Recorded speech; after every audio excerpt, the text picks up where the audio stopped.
Pixel Ripped 1978. Publisher Atari. That's an important element in this game. Developer Arvor, the people who brought us Pixel Ripped 1989, Pixel Ripped 1995.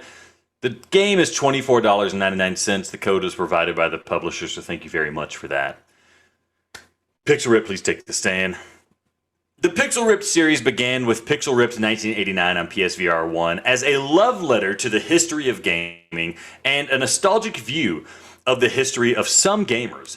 In the series' latest installment, Pixel Ripped 1978, it takes us back to some of the earliest days of video games and game development to revisit and re-enjoy the games that many of us grew up with or heard about people growing up with. With the brand of publisher Atari taking front stage, the game serves as an experience more than a story of a developer coming to comedic grips with the pressures of game development, office hijinks, and bug squashing. So Pixel Ripped, as you take the stand, we will base you on the following counts. We will judge you based on the following counts. 1.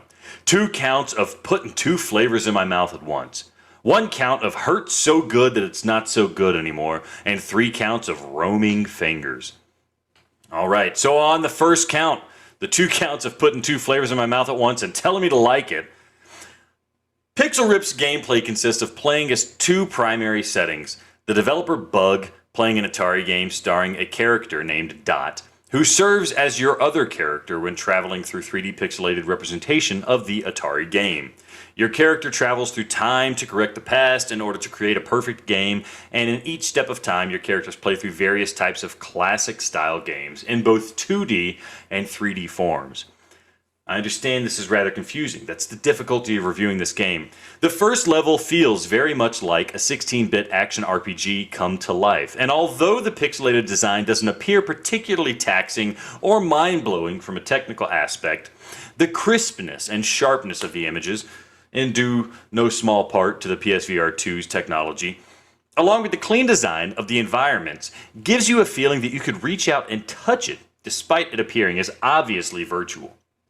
The same praises can be said for the real-world designs. The characters and environments of the developer's world are going for a clean, stylish look that, while not realistic necessarily, work much better than the realism approach many games take, in that it enhances the atmosphere of the office, basements, and other environments that Bug, the developer, finds herself in. In a sense, the game puts its inspiration and style front and center, and succeeds in many areas because of it. And for that, on the count of putting 2 flavors in my mouth at once and telling me to like it, I find you guilty. Adam, any questions? I have seen a little gameplay, and after you just described the foundation of this game, it almost reminds me of Just in Time Incorporated, in that you're being put in different representations of, in this case, games, but in different environments. Is that true? I wouldn't say quite as much as that. I mean, Just in Time Incorporated, you're always in VR first person working through a pixelated space.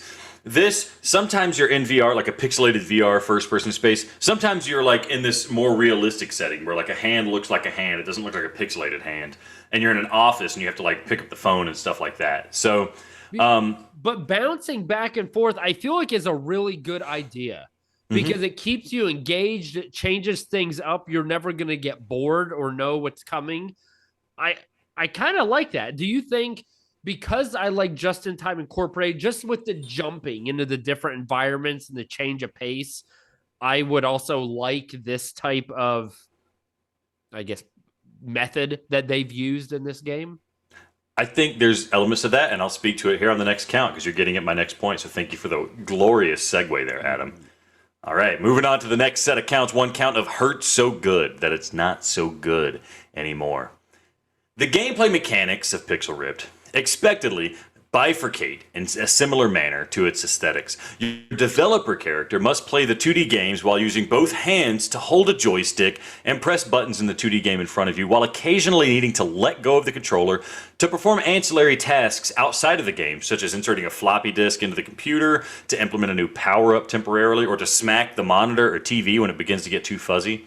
And then in 3D, Your Dot, as you play as Dot, you roam the environments in first person, shooting and slashing enemies and targets with your arm cannon and melee weapons while exploring the world in a new dimension to unlock new paths and skills that you might use in the 2D version of the game. Both modes of gameplay are initially very enjoyable, but they both at times begin to grow stale. As Bug, I often find my hands hurting due to the death grip required to hold the controller at all times in order to simply play the 2D game. So there's a virtual controller you have to pick up, and when you pick it up, now the analog stick on your DualSense works to move your character around. You have to hold the grip button, so the R1 and L1 button, both, in order to do this, and you're playing this for an extended amount of time. My hands were really hurting. There is an option to lock your hands to the controller to make that happen, but then you lose the ability to move your hand away from the controller to do important things in the gameplay, like insert the floppy disk, answer a phone, throw a wad of paper, or something that you need to do. So I couldn't find a good balance there. Maybe there's an option that I'm missing. But for the most part, some of these sections of the games ended up being really painful. Similarly, let's see. I find my hands hurting, and while the Atari-esque platforming wasn't difficult, the homage started to run its course about halfway through some of these levels.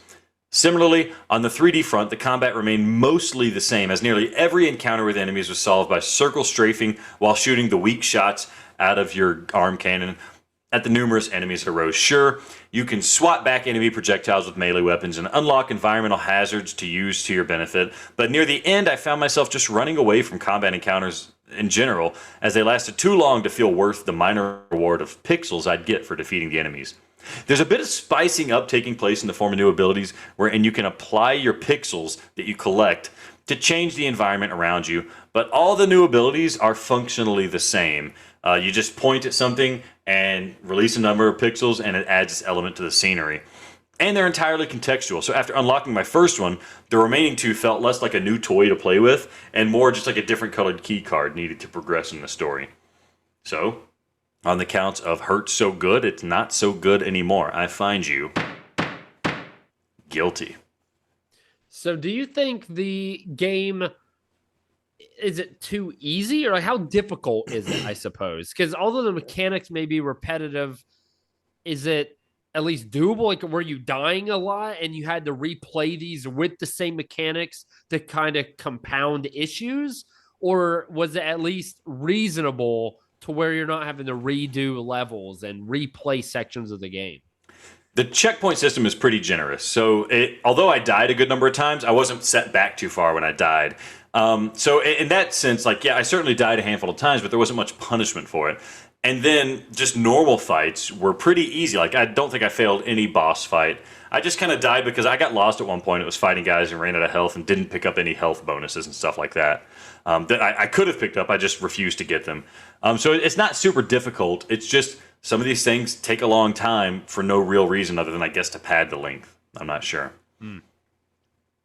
All right. Moving on to the last count. The last count of... Well, I called it Roaming Fingers. The new name of the last count is In Too Deep.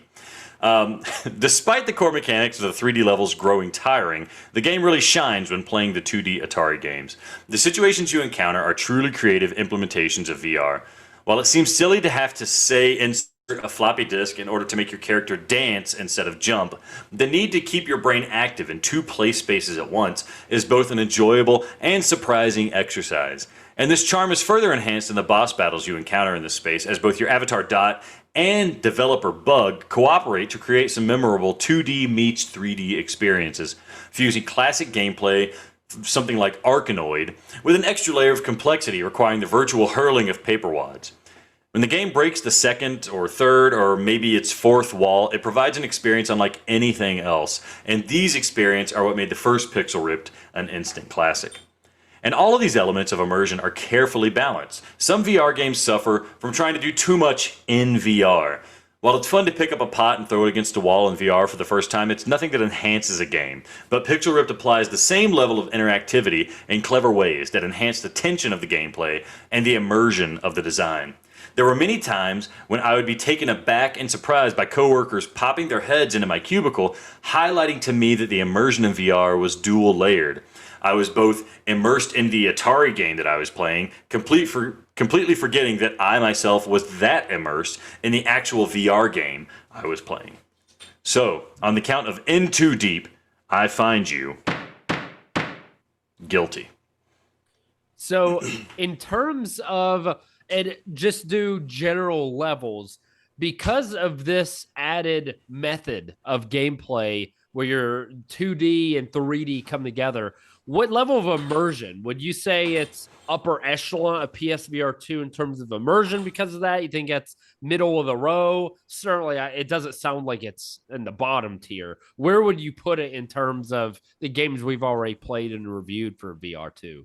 The immersion aspect, not the game in general. I know your final verdict is coming up soon. Yeah, I think in terms of immersion, it's one of the most immersive games I can play because it's a clever trick they do that I kind of mentioned at the last bit where you're playing this game that requires input. It's a 2D game on a monitor in the VR space, and then stuff happens outside of it that surprises you. There was a lot of times where people would pop their head in or somebody would say something to me, and I would legitimately feel like it was somebody in the room with me or somebody knocking on my door or somebody looking at me out of the blue. That doesn't happen when I play other games in VR. Whether it's an effect of the trick or just an effect of the game in general, how it was designed, regardless, the effect is there. And so that immersion is something I haven't seen in any other games. So I have to give it upper echelon immersion in that aspect. Yeah, I guess in the sense that I truly forget that I'm playing a VR game and I get affected as if I'm really there. Nice.